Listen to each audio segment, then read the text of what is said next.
Nas Radio, a radio with meaningful content. Sesaat lagi Anda mendengarkan Healthy Class, unlock the power of healthy living. Bismillahirrahmanirrahim. Assalamualaikum warahmatullahi wabarakatuh. Alhamdulillah. Wassalatu wassalamu ala rasulillah wa ala alihi washabihi wa mawala amma ba'du. Pendengar Nas Radio dimanapun Anda berada, berjumpa kembali bersama saya, Konan Seja, dalam acara Healthy Class, Unlock the Power of Healthy Living. Pendengar setia, dimanapun Anda mendengarkan ataupun juga menyaksikan tayangan ini, Nas Radio, a radio with meaningful content, selalu menampilkan tayangan-tayangan yang bermanfaat. Dan tanpa berlama-lama, pada kesempatan kali ini saya sudah bersama dengan Bapak Gansi dari PMI. Assalamualaikum Pak Gansi. Waalaikumsalam warahmatullahi wabarakatuh. Selalu sehat? Alhamdulillah sehat, walaupun sedikit kurang enak badan.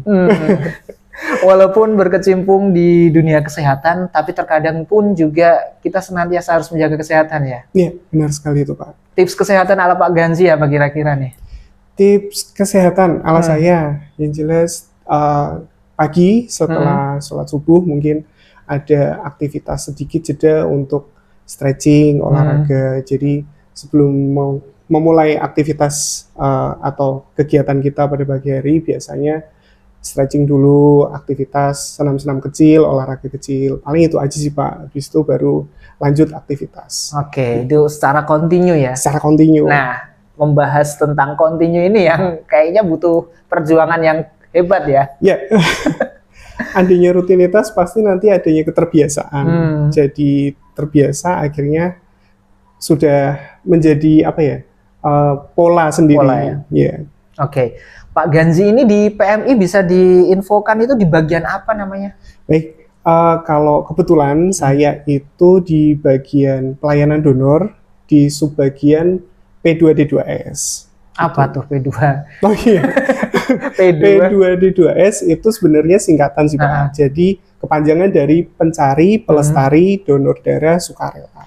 Oke, nah pencari berarti memang PMI itu kalau paradigmanya selalu yang saya dengar itu nungguin. Enggak ya berarti ya? Apa gimana sebenarnya? Jadi sebenarnya kalau kita di P2D2S itu sendiri, kita mencari, baik pun itu mencari pendonor yang sudah pernah donor, kita ajak kembali, ataupun pendonor yang belum pernah. Memang target kita sebenarnya para orang-orang yang belum pernah donor nih. Jadi kita mencari orang-orang yang belum pernah donor, baik itu usia muda ataupun usia senior sih. Jadi memang banyak di luaran itu, apalagi di Kota Semarang, masih orang-orang yang awam tentang apa sih itu donor. Jadi kita mencari mereka, gimana caranya mengajak mereka untuk ayo donor, ayo mau donor. Setelah kita cari, kita melestarikan nih, kita lestarikan gimana caranya beliau itu saat ini donor, besok 2 atau 3 bulan lagi akan datang lagi untuk donor lagi. Itu. Oke, jadi ini istilahnya juga mencari dan juga maintenance ya supaya senantiasa mau untuk juga mendonorkan darah. Kita bicara terlebih dahulu tentang pendonor yang baru pertama kali. Ini kayaknya juga pertanyaan colongan dari saya ini Pak Gansi ini karena belum pernah donor. belum pernah donor ini. Tapi hasrat ingin donor itu selalu ada karena juga termotivasi dari almarhum Bapak yang dulu juga termasuk pegiat untuk donor dan sempat juga menyampaikan, ayo donor biar badan sehat. Pertanyaan dulu untuk awal nih, memang donor biar badan sehat atau gimana sebenarnya? Nah, kalau untuk pertanyaan donor itu biar badan sehat atau gimana, sebenarnya iya juga. Jadi saat kita mendonorkan darah, itu secara otomatis darah yang ada di dalam tubuh kita dengan berbagai macam konsumsi ya, dari protein, zat besi, itu semua kita konsumsi, itu akan terolah dan terkumpul di darah. Itu pun setelah kita keluarkan, nanti itu akan teregenerasi sel darah merah lagi. Jadi akan membuat darah yang sudah keluar nanti akan tergantikan. Jadi lebih sehat juga tentunya, terus lebih enak apa ya, di jantung itu kerjanya jadi nggak terlalu berat. Apalagi kalau darah yang sudah terlalu menumpuk di dalam tubuh, kita dengan aktivitas kita mungkin adanya olahraga, adanya pekerjaan, terus mungkin beban kerja yang setiap hari kita dapat itu mungkin menumpuknya segala macam apa ya, konsumsi kita, kalau enggak kita keluarkan itu akan menumpuk jadi penyakit yang berat juga gitu. Jadi apalagi kalau jantung itu kalau darahnya semakin kental itu kerjanya juga semakin keras gitu. Jadi jantung itu kerjanya kan memompa darah ke seluruh tubuh. Kalau darahnya terlalu kental itu juga kerjanya terlalu keras. Nah, jadi dengan donor darah ini pun juga akan meringankan kerja jantung karena darah yang sudah keluar nanti akan teregenerasi sel darah merah baru menjadi sel darah baru yang nanti akan meringankan kerja jantung juga, melancarkan saluran darah juga, edaran darah gitu. Oke, nah kita bicara juga tentang pendonor baru ini kan juga saya penasaran, pendonor baru itu harus bagaimana untuk bisa berkontribusi lah, untuk bisa mendonorkan darah? Ada mekanisme tertentu nggak? Atau sebenarnya apa saya nih yang kurang mendengar sosialisasi dari PMI, atau sebenarnya yang bagaimana kok yang pendonor baru itu kurang begitu banyak yang muncul atau seperti apa? Bagaimana mekanismenya Pak Ganzi?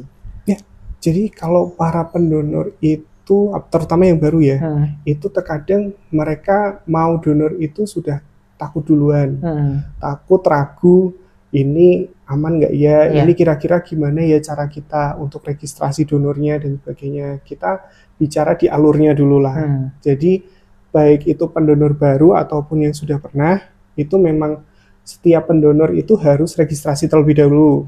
Jadi nanti kalau misalkan kegiatan yang di dalam gedung ataupun yang di mobil unit, jadi kita ada dua macam kegiatan, baik di dalam gedung ataupun yang di mobil unit, itu nanti setiap calon pendonor harus registrasi dulu.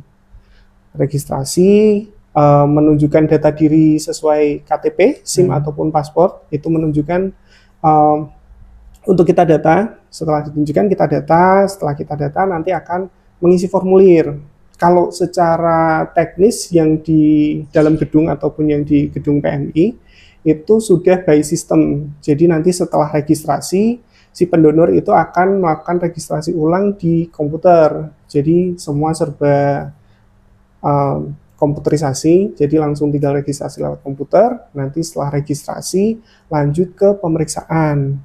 Nah, dari pemeriksaan ini akan diperiksa dari HB, tensi, ataupun yang pendonor baru belum tahu golongan darahnya, nanti akan dicek ulang. Jadi akan kita cek untuk golongan darahnya juga. Setelah nanti pengecekan, konsultasi ke dokter.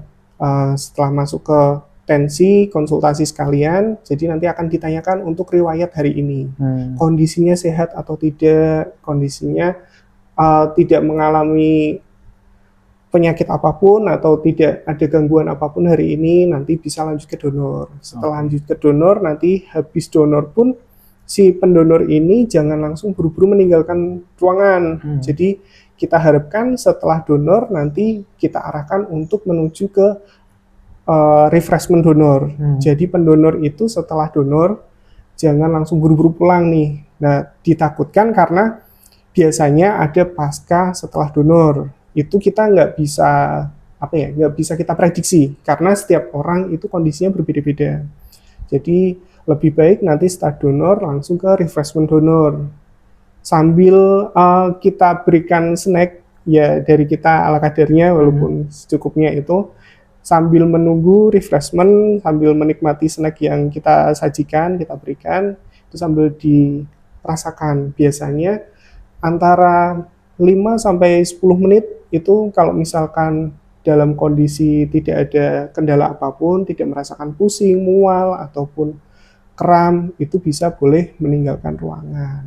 Jadi kalau selagi masih ada kondisi yang sekiranya kayak mengalami keluhan setelah donor, itu langsung bisa konfirmasi ke petugas, nanti biar kita bisa langsung tangani. Oke, jadi refreshment itu tadi untuk melihat kondisi apakah memang ada efek samping atau gimana menyebutnya ya? Ya, biasanya seperti bisa dikatakan secara umumnya efek samping ya, efek samping setelah donor. Cuman kita biasa sering menyebut pasca donor. Jadi pasca donor itu biasanya banyak banget teman-teman yang setelah donor itu ada yang mengalami tiba-tiba kram, kesemutan, atau tiba-tiba ngerasa pusing gitu. Jadi kalau misalkan terjadi kendala seperti itu, langsung disampaikan dengan petugas. Nanti dari petugas bisa langsung menangani. Oke, tapi itu efeknya, dampaknya hanya saat itu aja ya? Hanya saat itu aja. Iya, nanti khawatirnya ketika dengar penjelasan Pak Ganji, nggak mau lah kayak gitu, Takut ya. takut kayak gitu. Tapi sebenarnya itu hanya sesaat saja mungkin dari apa ya namanya ya, perpindahan atau apa istilahnya ya, gitu. Sirkulasi atau apa, karena darah apa namanya ada yang keluar terus ada darah barukah itu yang dalam tubuh, akhirnya tubuh itu menyesuaikan begitu mungkin ya. Ya, jadi biasanya di dalam tubuh itu ada penyesuaian sedikit karena dengan kondisi yang stabil, tidak ada gangguan apapun kan di dalam tubuh sirkulasi darahnya seperti biasa normal. Setelah ada yang keluar otomatis volume di dalam tubuh kan ada yang berkurang. Itu ada yang tiba-tiba mengalami tekanan yang berbeda, terus terasa seperti kayak mual, pusing, itu biasanya seperti itu. Tapi itu bisa ditangani sebenarnya, dan itu pun juga hanya saat itu aja gitu. Sebenarnya juga bisa ditangani kalau kita sudah prepare nih sebelum donor gitu. Nah, kita ngomongin prepare-nya sebelum donor ternyata ada. Saya kira pemikiran saya gitu, ada tempat, katakanlah kita kalau ngomongin tidak di PMI kan biasanya tersebar. Contoh waktu itu saya pernah lihat juga di Masjid Agung Jawa Tengah kayak gitu. Terus saya kira datang, daftar, langsung disuntik kayak gitu, diambil darahnya, selesai. Ternyata ada mekanismenya ya, tadi udah dijelasin. Kita bicara juga masalah prepare apa yang dimaksud, berarti ini dari niat nih berarti. Saya mau niat donor darah di PMI, berarti apa saja yang harus saya siapkan itu? Ya, yang pertama kalau misalkan sudah ada niat nih mau donor, kita harus memastikan kondisi fisik kita dulu nih. Kondisi fisik kita secara lahir batinnya itu memang benar-benar fit, benar-benar prima. Jadi memang nggak lagi kondisi demam ataupun ngerasain pegel-pegel di badan, benar-benar kondisi yang fit, prima, itu donor. Karena kalau misalkan ada nih, kok agak pusing ya, tapi udah biasa sih, udahlah donor aja nggak masalah. Sebenarnya itu juga salah satu membohongi diri ya. Membohongi diri karena niatnya udah bagus nih, tapi kondisinya nggak prima, dipaksakan, nanti akhirnya akan terjadi hal-hal tidak diinginkan seperti tadi pasca setelah donor bisa terjadi pusing gitu. Nah, jadi lebih baik menyiapkan diri dengan kondisi yang prima. Benar-benar sudah ada niatan, kondisi yang prima, terus memang dalam kondisi yang tidak minum obat atau jamu. Jadi memang kondisi yang benar-benar sehat. Saat registrasi pun nanti kita akan dicek oleh petugas itu seperti HB, tensi, terus kondisi saat itu juga. Jadi kalau misalkan nanti ada pemeriksaan seperti HB itu biasanya untuk pemeriksaan di kita minimal 12,5, maksimalnya 17. Kurang dari itu atau lebih dari itu nggak bisa gitu. Terus kalau tensi juga ada batas minimal dan maksimalnya. Minimalnya 100/70, maksimalnya 150/100. Lebih dari itu dan kurang dari itu pun juga nggak bisa. Nah, ini adalah standar yang harus dipenuhi karena memang dari kita, satu, untuk menjaga kualitas darah, yang kedua menjaga kualitas si pendonornya juga gitu. Terus nanti pas waktu cek tensi, setelah itu akan ditanyakan kondisi saat ini. Nah, kondisi saat ini diharapkan nih untuk para pendonor dijawab dengan secara jujur yang terbuka begitu. Karena ini resiko juga nanti kalau misalkan bohong nih kayak agak pusing sih, tapi kok nggak apa-apa ya, udah biasa sih. Ya akhirnya bilangnya nggak apa-apa, saya sehat. Tiba-tiba setelah diambil darahnya nanti terjadi efek sampingnya. Nah, itu yang ditakutkan karena kita meminimalisir kejadian yang tidak diinginkan setelah donor. Gitu. Dan saya juga pernah dengar nih Pak Ganji, yaitu berkaitan tentang kalau mau donor tidak boleh konsumsi obat ya. Itu memang seperti itu aturannya, atau memang karena kalau konsumsi obat itu batasannya berapa hari sebelum kita donor, seperti itu, Dok? Ya, jadi kalau misalkan saat ini kondisinya lagi nggak enak badan, konsumsi obat nih, Iya.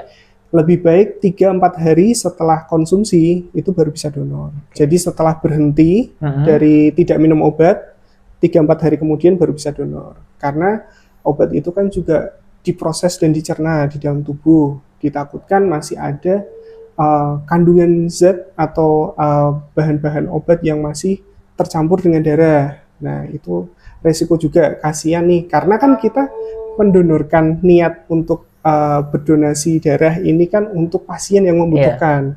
Kalau kondisi kita nggak baik, otomatis darah kita nggak baik juga dong. Nah, apa kabar dengan si pasien yang menerima darah kita, begitu. Oke, dan ketika mendonorkan itu biasanya diambil itu satuannya apa ini?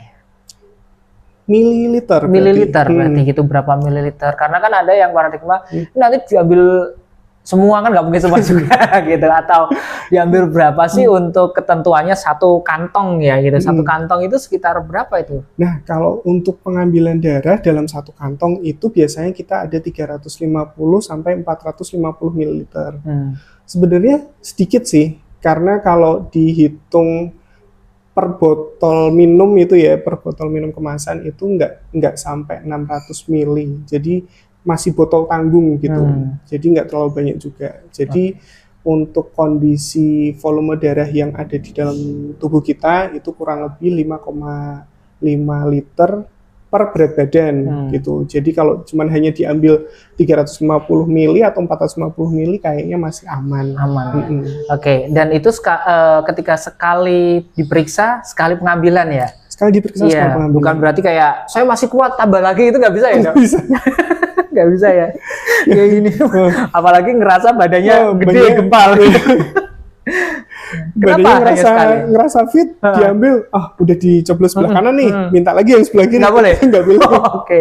Jadi memang prosedur kita dalam satu pendonor itu hanya boleh diambil satu kantong saja. Karena itu untuk satu, menjaga kualitas darah yang ada di dalam tubuh si pendonor. Ditakutkan kalau pengambilan secara berlebih, ada efek resiko yang lebih fatal juga gitu.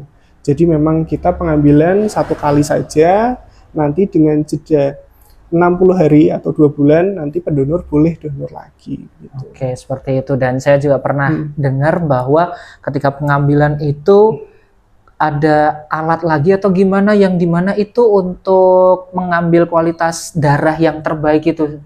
Itu memang prosesnya dari setiap donor darah di berbagai tempat lokasi, SOP-nya sama semuanya kayak itu, atau sebenarnya dibagi beberapa kualitas atau gimana?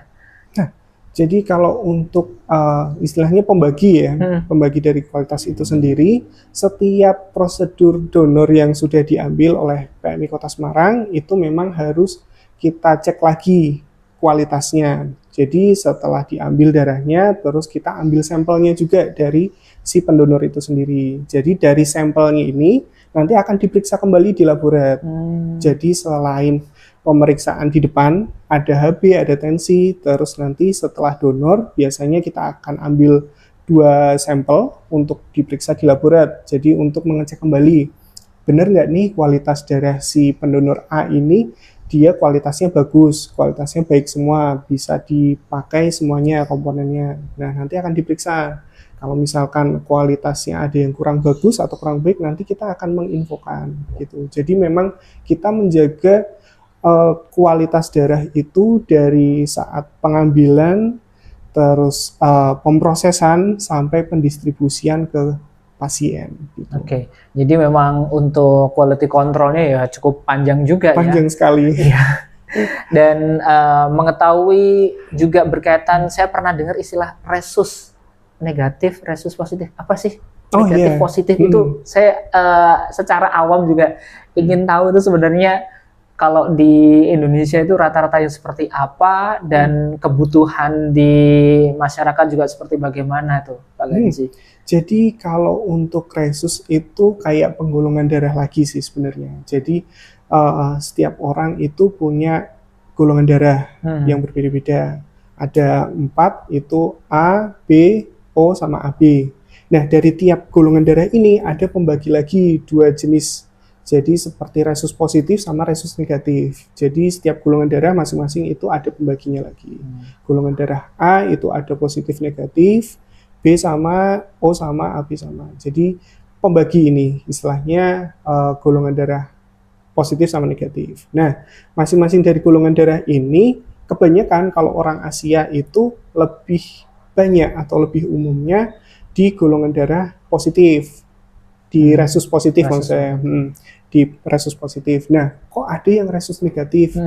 Resus negatif ini kalau di Asia, terutama di Indonesia, itu adalah salah satu resus golongan darah yang langka. ya. Jadi nggak semua orang punya. Mungkin semua yang ada di sini atau mungkin banyak orang yang umumnya itu resusnya positif. Tapi kalau resus negatif ini langka karena ada kemungkinan faktor yang pertama itu keturunan. Mungkin bisa jadi dari orang tua. Jadi dari orang tua itu ada yang orang tuanya dari negara lain. Dari negara lain menikah dengan orang Indonesia, terus mereka bercampur, jadi resusnya bisa berbeda. Itu bisa terjadi. Jadi kayak seperti semacam gen silang lah.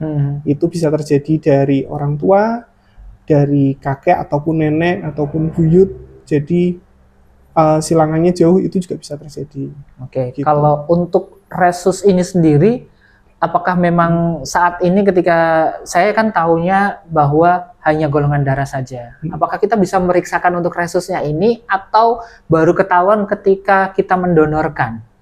Ya, kalau untuk periksa golongan darah saja, kebetulan kalau di unit donor darah itu tidak bisa karena memang pelayanan kita untuk donor darah. Jadi misalkan mau mengetahui golongan darahnya ya sekalian donor darah. Cuman kalau untuk di unit lain di bagian klinik markas, kita juga ada bagian klinik markas itu kalau hanya periksa untuk golongan darah pun bisa gitu. Jadi kalau memang untuk pengecekan itu kalau untuk di unit kami di bagian donor darah tidak bisa, tapi kalau misalkan hanya pengecekan untuk seperti itu, hanya pengecekan golongan darah saja di bagian klinik markas pun bisa gitu. Oke, dan ini juga menjadi pertanyaan saya berkaitan tentang golongan darah. Pak Gaji, saya kebetulan golongan darahnya AB, yang dulu katanya langka. Saya langkanya nggak tahu kenapa. Pertama adalah itu langkanya saya harus bangga Pak, saya harus deg-degan karena nanti kenapa kan nyarinya susah. Pertanyaan pertama yang kayak gitu. Yang kedua berkaitan tentang kalau dulu itu bisa AB itu memberi A yang ke B juga, kalau sekarang harus presisi AB ya AB gitu. Jadi kalau untuk golongan darah AB sebenarnya nggak usah takut sih, karena memang kalau apalagi AB positif ya, AB positif itu masih aman. Jadi memang untuk jumlah golongan darah di setiap daerah itu berbeda-beda. Kebetulan memang untuk di Kota Semarang sendiri untuk yang golongan darah AB itu memang jumlahnya lebih sedikit daripada golongan darah O gitu. Jadi asalkan masih resusnya positif, insya Allah masih aman gitu, masih banyak lah orang yang punya. Tapi kalaupun misal resusnya negatif pun, baik pun itu golongan apapun ya, golongan darah A, B, O, AB, itu nggak usah panik juga. Karena kalau di PMI itu sebenarnya kita juga ada komunitasnya. Jadi kita mengumpulkan para pendonor itu yang resus negatif. Jadi kita menaungi itu. Setiap ada pendonor yang datang, setelah dicek, setelah kita periksa, ternyata resusnya negatif nih. Nah, nanti kita sampaikan ke beliaunya, nanti untuk dimasukkan ke dalam grup atau komunitas yang kita punya. Jadi, misalkan suatu ketika kalau ada pendonor atau pasien yang membutuhkan golongan darah resus negatif ini, kita langsung bisa mengkomunikasikan kebutuhan resus negatifnya ini apa, gitu. Jadi langsung kita carikan pendonornya. Karena resus negatif ini salah satu golongan darah yang langka, jadi memang tidak bisa seperti golongan darah yang lain resus positif. Jadi beliaunya hanya bisa donor saat dibutuhkan saja, gitu. Karena pun dengan permintaan dari rumah sakit itu juga nggak begitu sering. Gitu. Jadi memang kalau untuk regulasinya mau golongan darah apapun itu aman sebenarnya, asalkan masih positif. Kalaupun negatif sebenarnya juga nggak usah takut, karena di PMI Kota Semarang sendiri kita juga ada komunitasnya yang menaungi resus negatif. Jadi sekarang ini kita sudah bisa melayani resus negatif maupun resus positif, gitu, golongan darah apapun. Dan pertanyaan yang kedua nih, yang agak sering muncul, yang banyak orang menyampaikan, karena ada beberapa waktu itu kita pernah mengalami krisis stok juga. Jadi kebetulan setiap bulan Ramadan sampai Lebaran itu biasanya kita mengalami krisis karena banyak pendonor yang ragu dan takut nih, aduh aman nggak ya donor di bulan puasa. Akhirnya mereka memutuskan banyak yang nggak mendonor.